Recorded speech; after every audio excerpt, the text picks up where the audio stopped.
رب العالمین. انسانوں کا خوراک اور ہے، جنات کا اور ہے، حیوانات کا اور ہے. جنین جو ماں کے بطن میں ان کا اور ہے، رضی جو پیدا ہو کے دودھ پیے اس کا اور ہے، سبھی کا اور ہے، طفل کا اور ہے.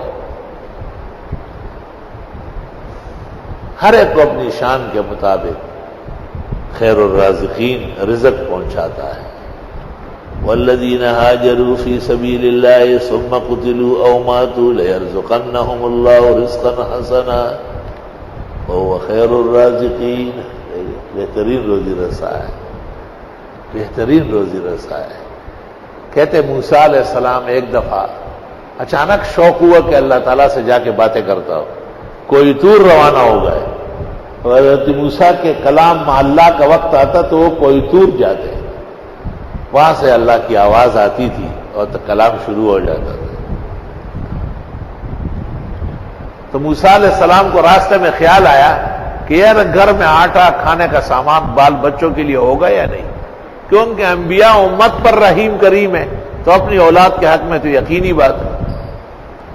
حق تعالیٰ جو علیم بذات الصدور ہے، جب موسیٰ علیہ السلام پہنچے تو حق تعالیٰ نے کہا کہ اے موسیٰ، اور باتوں سے پہلے یہ پتھر کو لاٹھی لگاؤ، یہ ٹوٹ جائے گا. پتھر کو مارا، وہ ٹوٹ گیا. ایک اور نکلا، ایک اور نکلا، ایک اور نکلا. آخر میں ایک چھوٹا سا گٹھی نکلی، گٹھی. حق تعالیٰ نے کہا اس کو بھی توڑو. جب اس کو توڑا تو اس میں ایک کیڑا نکلا، یہ چیز یہ پکے. وفی فیہ نبت طری، اور اس کے منہ میں ہری گھاس. وعلیہ قطرۃ، یہ قطرہ ابو پہ پرتے، یہ آپ کا کھانا اور یہ تھیلی کے اندر آپ کا پانی. کلوا واشربوا. موسیٰ علیہ السلام بڑے حیران ہوئے کہ پتھر کے اندر کیڑا ہے. حق تعالیٰ نے کہا اے موسیٰ، یہ کچھ کہنا چاہتا ہے. حضرت موسیٰ نے کان قریب کیا تو وہ چھوٹی سی کیڑی کہہ رہی ہے سبحان من یرانی ویعرف مکانی ویرزقنی ولا ینسانی. پاکی اس بزرگ برتر خدا کے لیے ہے جو مجھے دیکھ رہا ہے. میری یہ جگہ بھی اس کو معلوم ہے اور ہمیشہ روزی دیتا ہے، کبھی بھی مجھے بھوکا پیاسا نہیں چھوڑا. حضرت موسیٰ سمجھ گئے کہ وسوسہ قلب پر حق تعالیٰ مطلع ہے اور میری تسلی. علماء کرام، طلبہ عزیز، نمازی مسلمان رزق کے باب میں اللہ پر بھروسہ کریں. حدیث میں ہے لو توکلتم علی اللہ، اگر خدا پر بھروسہ کرو.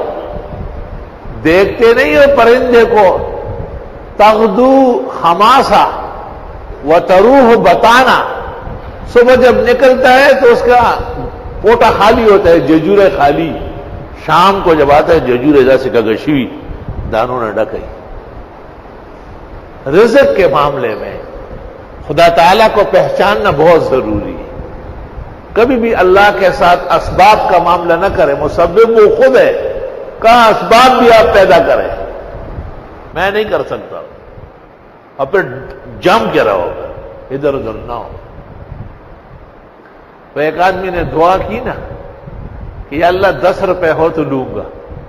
تو اس نے خواب میں کسی نے اس کو 5 روپے کا نوٹ دکھایا کہ نہیں نہیں 10 لوں گا. بیدار ہوا تو کچھ نہیں تھا، پھر سو گیا اور بار بار کہا اب 5 بھی بہت ہے. تو کسی نے کہا کہ آپ توکل جانتے ہی نہیں ہیں. توکل اس کے کہتے ہیں کہ جو آپ نے مانگا اس پہ اٹل رہو. خدا کے ہاں 5 ہے اور 10 نہیں ہے، کیا ہے؟ تو آپ کے ایمان کا امتحان ہے. طلباء میں بہت باکمال لوگ میں نے دیکھے اور بالکل ان کا تعاون کرنا آسان نہیں ہے. ایسے سیر طبیعت، جسم پر کپڑے نہیں ہے لیکن جوڑا پیش کرنا آسان نہیں ہے. ایسے اللہ کو ماننے والے، خدا سے رحمتیں لینے والے، اللہ تعالیٰ کی قدرتوں کے نظارے دیکھے. دینی مدارس، بڑے بڑے ہمارے جو مرکز ہیں، کہتے ہیں فلاں بزرگ کا لنگر چلتا ہے. کیا لنگر چلتا ہے؟ ایسا کھانا دیا جاتا ہے کہ پتہ نہیں کہ یہ کھانا ہے یا کسی لائن کا پانی ہے. اور ہڑبونگ اور دیوانے اور پکڑ دکڑ اور مار دھاڑ زندہ تابندہ علماء کے ہاں 24 گھنٹے پورا سال ہمہ زندگی لنگر جاری رہتا ہے، خاموش دریا بہتا ہے، اللہ کے احسانات اور مہربانی ہوگا۔ ابن عباس سے منقول ہے، من استعان بغیر اللہ فقد ضل ومن استغنى بغیر اللہ فقد افتقر۔ جس نے خدا کے سوا اوروں سے عزت مانگی ذلیل ہو جائے گا، جس نے خدا کے علاوہ اور کسی سے غنا طلب کیا وہ ہمیشہ کی حاجت مندی میں مبتلا ہو جائے گا، فقد افتقر۔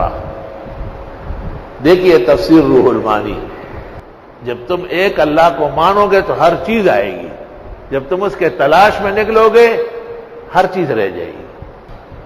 انشاءاللہ تعالی کبھی بھی آپ بھوکے نہیں ہوں گے، کبھی بھی آپ ضرورت مند نہیں ہوں گے، اللہ تعالیٰ آپ کی ضرورت اور حاجت سے زیادہ عطا فرمائے۔